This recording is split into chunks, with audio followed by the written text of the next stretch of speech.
Okay,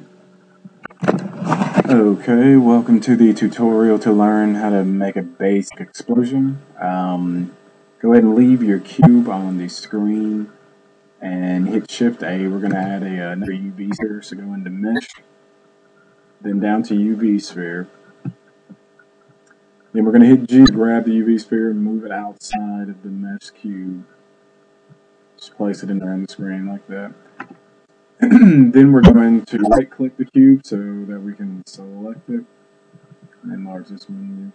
First thing we're going to do is go to the particle tab, add a new particle. You can name the system anything, we'll just say explosion cube for now. Then go down to the emissions option. Now this thing where it says start and end, start is the frame that your particle system is basically going to begin its emission from the emitter object. In this case is the cube. The end frame is the frame on which the emission is going to stop. So for us, we're going to set the end frame equal to the start frame on frame 1. This is to go ahead and make it so that it's one blast of particles. If we leave it on like 200, for example, it does this, where it looks kind of like it's raining, like all the particles are just falling from it. If we set it on 1, they all come up at the same time. Now we're going to go down to, the velocity tab. And in normal, we're going to go ahead and set this to 100.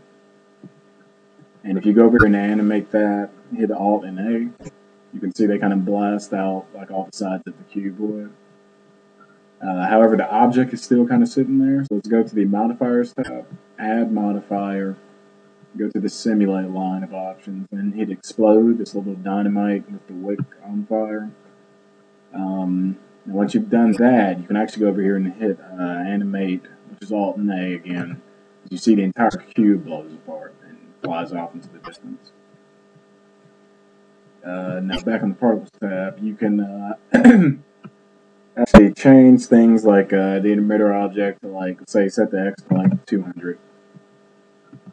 That's going to make the thing, zoom out so you can see it a little better. It's going to make the square kind of blow off towards on the X-axis, like so. You might have a setting for that in your animation. If you don't, then just leave it at 0. If you're looking for a general, exploding outwards type of explosion. After that, we're going to come back in, right-click your UV sphere, and we are going to, let's go and add the modifier first this time, so I can show you something later. Go down to Simulate and Add Modifiers, then again the dynamite with the wick, Explode tab. Then go to the Particles tab, Add Particle System. Once again, you can pick any kind of name for it. We'll just say Explosion UV Sphere. Once again, we're going to set the end frame to 1. And just like with the cube, if you just leave it at 1, all the particles are just going to fall off lazily. It's not really like an explosion or anything.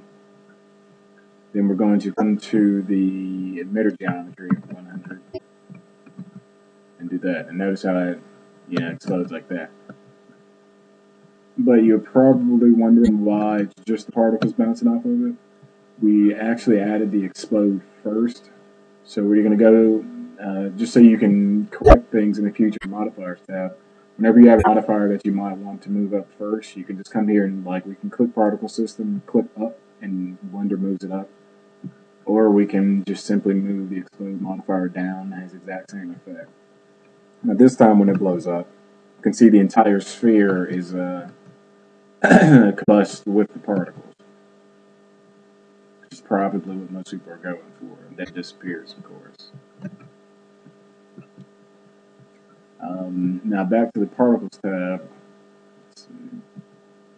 Once again, just like with the cube, you can change where it emits from and have it blow up towards the y-axis. We're going to leave it here though.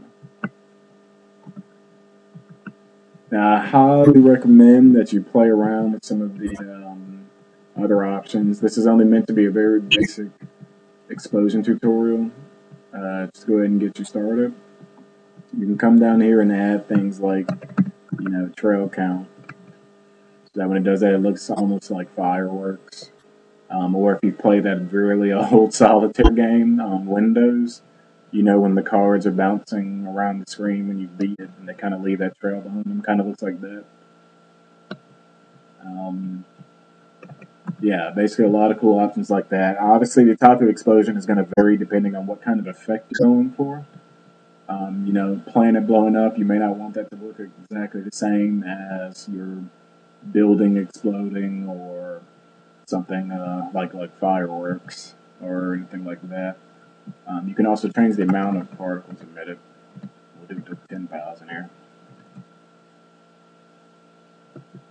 But yeah, just play around, inject your own creativity into it, and I hope you can make use of the explosions.